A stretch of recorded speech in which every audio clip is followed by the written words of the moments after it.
నమస్తే. ఇన్నాళ్ళు నన్ను సపోర్ట్ చేస్తూ, ఎంకరేజ్ చేస్తూ మీ ప్రేమని నాకు అందిస్తున్న ప్రతి ఒక్కరికి కృతజ్ఞతలు.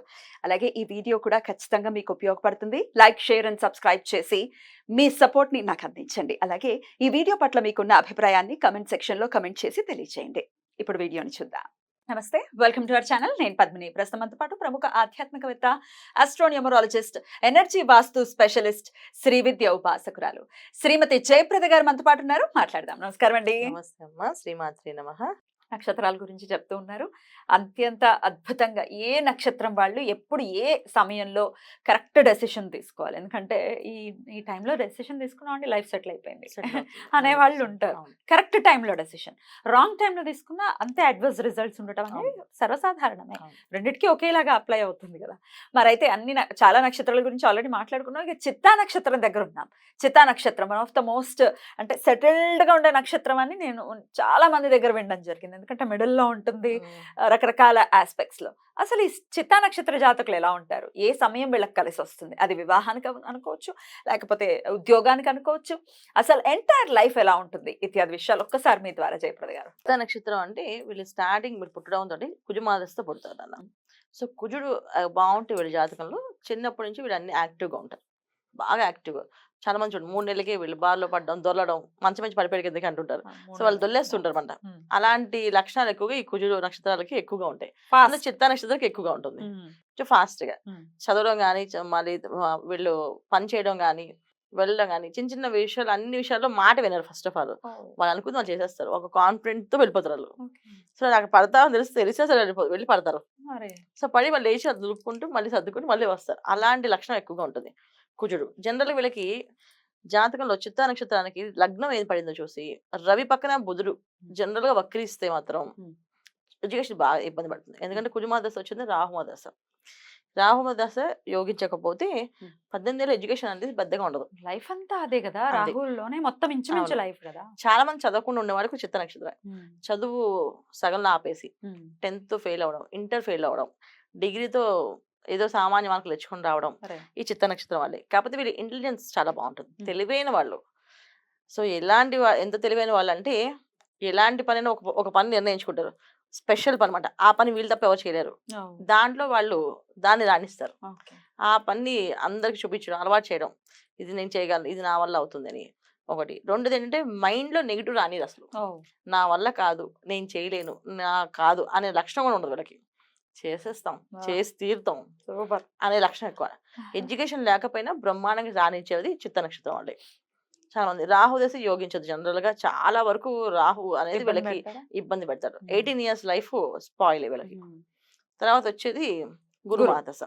సో గురువు యోగిస్తే ఇంకా అక్కడి నుంచి లైఫ్ టర్నింగ్ ఉంటుంది. కొంతమంది గురువుగానే యోగించకపోతే శని మహాదశ వరకు వెయిట్ చేస్తారు. అయినా వీళ్ళు ఏం పట్టించుకోరు, కష్టపడుతుంటారు. వాళ్ళ పని వాళ్ళదే. మనం చెప్పే ఇప్పుడు ఈ జాతకాల్లో ఈ వింశోద దశలు మనం చెప్తే తల్లిదండ్రులు ఏదైనా పాటించారు కదా పిల్లల్ని చూసి. వాళ్ళెవరు విన్నా సరే పర్లేదు, ఇన్నాళ్ళు అయిపోయింది, ఇంకొక నాళ్ళు లాగేస్తాయి. అయినా ఇవన్నీ వింటే వీళ్ళు ఫస్ట్ ఆఫ్ ఆల్ ఏంటంటే నెగిటివ్ని మైండ్లో పెట్టుకోరు. నెగిటివ్ వినరు. మంచి క్వాలిటీ, చాలా మంచి క్వాలిటీ. సో వాళ్ళు అనుకుని వాళ్ళు చేసుకుంటారు. కష్టం నష్టం నేను అనుకుని నేను చేస్తాను, అది అవుతూనే ఉంటుంది, వెళ్తూనే ఉంటుంది, వెళ్ళని అని చెప్పిన లక్షణం ఎక్కువగా ఉంటుంది, చేస్తుంటారు. ఒకటి. రెండు, పొగడ్తలు బాగా పడతారు.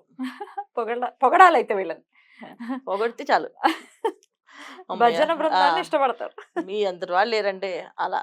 సో కాకపోతే అందరితో కలవరు వీళ్ళు. చాలా తక్కువ మంది కలుస్తారు, తక్కువ మంది పెట్టుకుంటారు. ఎందుకంటే ఎవరైనా పాయింట్ అవుట్ చేస్తే 10 రోజులు వీళ్ళతో ఫ్రెండ్షిప్ చేసి 11వ రోజు పాయింట్ చూపిస్తే వాళ్ళని కట్ చేసేస్తారు. వద్దు, నువ్వు నన్ను ఇప్పుడు నుంచి చెప్పావంటే రేపు నుంచి ఇంకెక్కువ చెప్తుంటావు విన్నానంటే. అయితే నాకు ఇంత ఫ్రెండ్షిప్ వద్దు, రిలేషన్షిప్ కట్ చేసేస్తారు. అంత డేంజర్. అలాంటి లక్షణం ఎక్కువగా ఈ చిత్త నక్షత్రం వాళ్ళకి. సో అందుకని వీళ్ళకి లైఫ్లో సెటిల్మెంట్ అనేది ఎప్పుడు వస్తుంది, ఎప్పుడు చేసుకోవాలంటే భార్యతో కానీ భర్తతో కానీ ఉంటుంది. అమ్మాయిలకి పెద్ద ప్రాబ్లం ఉండదు అన్న నక్షత్రాలు ఎప్పుడు కూడా సిరీస్. ఎందుకంటే ఈ కాలం అమ్మాయిలందరికీ కలియుగ ప్రభావం ఏంటంటే ఆడపిల్లలకి అన్ని రంగాల్లో రాణించేస్తున్నారు. ఎడ్యుకేషన్ ఉన్నా లేకపోయినా పెళ్లి చేసుకుంటారు, మంచి హస్బెండ్ వస్తారు, చూసుకుంటారు. అబ్బాయిలకి చూసుకోవాలి ఎప్పుడు కూడా. అబ్బాయిలకి సెటిల్మెంట్ అనేది వైఫ్ బాగుంటే వీళ్ళకి వైఫ్ ఎప్పుడు కూడా ఏంటంటే ఆయన టాలెంట్ని పొగిడే అమ్మాయి ఉండాలి. అప్పుడు వాళ్ళ రిలేషన్ బాగుంటుంది. ఎత్తు చూపించే అమ్మాయి ఉంటే రిలేషన్స్ కట్ డివోర్స్ చేసుకుంటారు, ఇంకో పెళ్లి చేసుకుంటారు. లేకపోతే అవసరం లేదు అన్నారు సార్. కొంతమంది పెళ్లి చేసుకోరు. వద్దు, ఒక భార్య వచ్చి ఏడిపించింది, ఇంకో చదువుకుని ఏడిపిస్తే నాకు అక్కర్లేదని చెప్పి వదిలేస్తారు. పెళ్లి కొని చేసుకుని ఉండేవాళ్ళు వీళ్ళు. వివాహం చేసుకోవడం అన్నా చేసుకోవాలన్నా వీళ్ళ జాతకం ఖచ్చితంగా చూపించుకోవాల్సిందే. ఎందుకంటే వీళ్ళకి కావాల్సిన క్వాలిటీస్ ఏంటంటే, వీళ్ళకి కావాల్సిన లక్షణం ఏంటంటే, ఎవరైనా సరే వీళ్ళు విమర్శించకూడదు. తప్పు వీళ్ళదైనా సరే విమర్శించకూడదు. ఆ తప్పు వాళ్ళని వాళ్ళే విమర్శించుకుంటారు, వాళ్ళని వాళ్ళే శిక్షించుకుంటారు, వాళ్ళని వాళ్ళే కొట్టుకుంటారు. ఇంకొకళ్ళు చేస్తే ఒప్పుకోరు. అసలు వాళ్ళతో మాట్లాడరు. ఇంకా వాళ్ళతో ఇంకా అంతే, ఆ రోజుతో అంతం, ఇంకా లాస్ట్ అన్నమాట వాళ్ళు.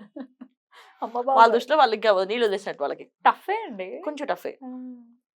అలాంటి లక్షణం ఎక్కువగా ఈ చిత్తా నక్షత్రం వాళ్ళు.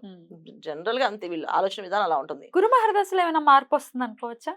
వీళ్ళు ఎప్పుడు మారరు. మారరా? ఎప్పటికీ మారదు ఒక నక్షత్రం. మన 27 నక్షత్రాల్లో అస్సలు మారని నక్షత్రం ఏంటంటే, పుట్టినప్పటి నుంచి పెద్ద వరకు లాస్ట్ ఎండ్ ఆఫ్ లైఫ్ వరకు ఉండే నక్షత్రం ఇదే. లక్షణాలు వీళ్ళవి. మారరు వీళ్ళు. సో బాగున్నా వాళ్ళు హ్యాపీగానే అనిపిస్తారు, బాగోలేకపోయినా వాళ్ళు అలాగే ఉంటారు. సో బాలేదని చెప్పరు, బాగుందని చెప్పరు, నెమ్మగా వెళ్ళిపోతుంటారు. సో పక్కన వాళ్ళతో డిస్కస్ చేసి వాళ్ళు డిస్టర్బ్ చేస్తారని వాళ్ళతో మాట్లాడరు. ఇవాళ వాళ్ళ జాతకం చూపించారు అనుకోండి, వాళ్ళు ఒక్కరికి ఫోన్ చేసి వాళ్ళు మాట్లాడేసుకొని వాళ్ళు రెమెడీస్ తీసుకెళ్ళి పక్క వాళ్ళతో డిస్కస్ చేయరు. నచ్చితే చేసేసుకుంటారు, లేకపోతే చేయరు. ఇది వీళ్ళది. రైట్. సో వివాహం అనేది ఏ టైంలో చేసుకోవడం కరెక్ట్ అనుకోవచ్చు వీళ్ళు? వాళ్ళ వివాహం అనేది ఏంటంటే, వీళ్ళకి ఏ టైం అనేది కాదు, మెయిన్ వివాహం అవుతుంది వీళ్ళకి. కాకపోతే మెయిన్ జాతకం చూపించి పెళ్లి చేసుకోవాలి. ఓకే, ఇందాక అది చెప్పారు మీరు. ఇంపార్టెంట్. ఉమ్, అంతే. ఉమ్. వివాహం బానే ఉంటుంది. ఖచ్చితంగా చేసుకుంటారు. జాతకం చూసుకోవాలి. ఖచ్చితంగా జాతకం చూపించి చేసుకోవాలి. లేకపోతే ఏమవుతుందంటే డివోర్స్ చేసేసుకుంటారు. అంటే వీళ్ళు తల్లిదండ్రులు కూడా వదిలేస్తారు నాన్న. 10 సార్లు కామెంట్ చేశారు అనుకోండి, తల్లిదండ్రులు కూడా దూరం పెట్టేసి దూరంగా ఉంటారు. వాళ్ళకి కావాల్సిన డబ్బులు పంపిస్తుంటారు. నేను నువ్వు రావట్లేదు అంటే, వస్తారు అని చెప్తారు. అంతే చెప్తా తప్ప రారు, వెళ్ళరు. ఎందుకంటే ఏదో ఒక కామెంట్ చేస్తారు. వీళ్ళని ఎప్పుడు కూడా సపోర్ట్ చేసే మనస్తత్వమే ఉండాలి. ఆ సపోర్టింగ్ సిస్టమ్ అనేది భార్యతో ఉండాలి. లేకపోతే పిల్లలతో లేకపోయినా వీళ్ళు దూరంగానే ఉంటారు. ఓకే, మరి ఎట్లాంటి ఆరాధన వీళ్ళు చేసుకోవాలండి ఫర్ ద బెటర్ లైఫ్? ఖచ్చితంగా దత్తాత్రేయుని ఆరాధన చేసుకోవాలన్న. ఎందుకంటే వీళ్ళ స్థిరత్వం అనేది ఉండదు. వాళ్ళ ఆలోచన విధానం ప్రకారం వెళ్తారు. ఒక విధంగా చెప్పాలంటే కొంచెం కొన్ని విషయాలు మూర్ఖంగా కూడా వెళ్ళిపోతారు వీళ్ళు. సో దెబ్బ తగులుతుంది తెలుసుకున్నా దెబ్బలు తినడానికి సిద్ధం అవుతారు వాళ్ళు. ఎందుకంటే ఇది నా ఇష్టం అని చెప్పేసి. ఎవరి మాట వినరు కనుక. సో ఎవరి మాట వినాలి? దత్తాత్రేయ స్వామి మాట వినాలి. ఎందుకంటే ఆయన ఆరాధించడం వల్ల, ఆయన పూజించడం వల్ల ఖచ్చితంగా వీళ్ళకి ఒక మంచి మార్గం దొరుకుతుంది. వీళ్ళు బేసిక్ గా మంచి వాళ్ళు. అంటే ఒకళ్ళు బాగున్నారని జెల్సీ ఫీల్ అవ్వడం కానీ, ఈర్ష్యపడడం కానీ, లేకపోతే వీడు సాధించి వీడు బాగుపడిపోతాడేంట్రా బాబు అని అనుకోవడం కానీ అసలు అనుకోరు. వాడు అదృష్టం వాడు అంటున్నాడు, నా అదృష్టం నేను రాజు అవుతా, వాడికంటే ప్రమాణం సంపాదిస్తా అనుకుంటా తప్ప వీడు సంపాదించిన బాధపడటం. మంచి క్వాలిటీస్ ఉన్నాయి, అట్లాగే కొంత అబ్బో ఎలా రా నాయనా అని అనిపించేటటువంటి ఆర్గన్సీ ఉంది, అది కూడా ఉంది. సో ఈ రెండు పోవాలి అంటే శ్రీపాద వల్లభుల్ని శ్రీ దత్తాత్రేయ స్వామిని. శ్రీపాద శ్రీ వల్లభ జన్మ నక్షత్రమే చిత్తా నక్షత్రం. సో మరి ఆయన నక్షత్రంలో పుట్టిన వాళ్ళకి వీళ్ళకి లక్షణాలన్నీ బాగున్నాయి, క్వాలిటీస్. కాకపోతే కొన్ని ఇబ్బంది పెట్టే లక్షణాలు. ఎందుకంటే జాతకాల్లో గ్రహస్థితి బాగాలేకపోతే ఇబ్బంది. నిజంగా జాతకం గ్రహస్థితి బాగుంది అనుకోండి, సూపర్ స్టార్స్ అవుతారు. బ్రహ్మాండమైన స్టార్లు వాళ్ళ రోజున స్టార్డమ్స్ ఉన్న హీరోస్ కూడా ఈ నక్షత్రాలు ఉన్నారు.